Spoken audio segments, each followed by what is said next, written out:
Hello everyone, my name is River Adrian Piestaso. I'm from grade 4 SSES at ito ang aking performance task sa EPP, paggawa ng basket composting.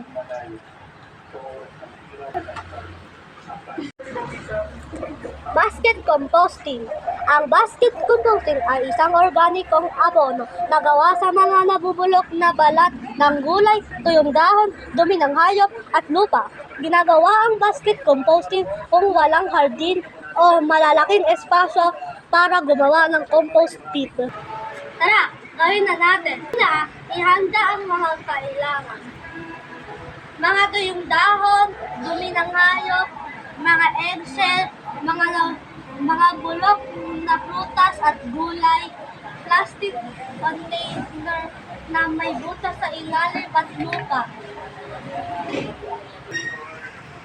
Kaya may butas ang plastic container para makahinga ang lupa at madaling ma-decompose ang mga ilalagay dito para maging masustansya at malusog ang lupa.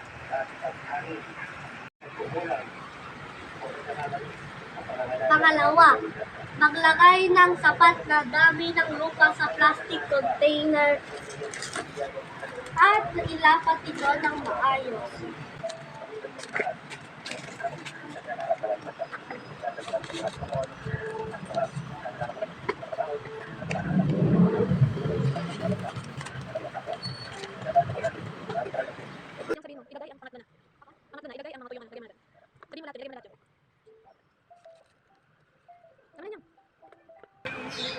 Pangatlo, ilagay ang mga tuyong dahon.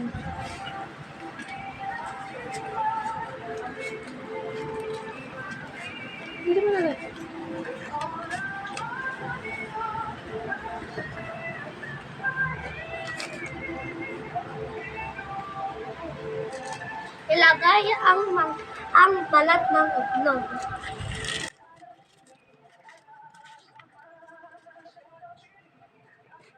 Ilagay ang mga nabubulok na prutas at gulay.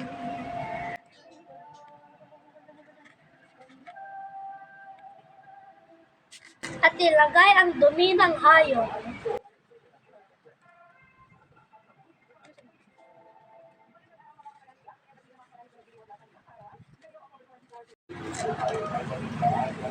Pangapat, maglagay pa ng isang layer ng lupa. Ulitin ang proseso hanggang mapuno ang plastic container.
Panglima, itakpan ito hanggang 2 to 3 months.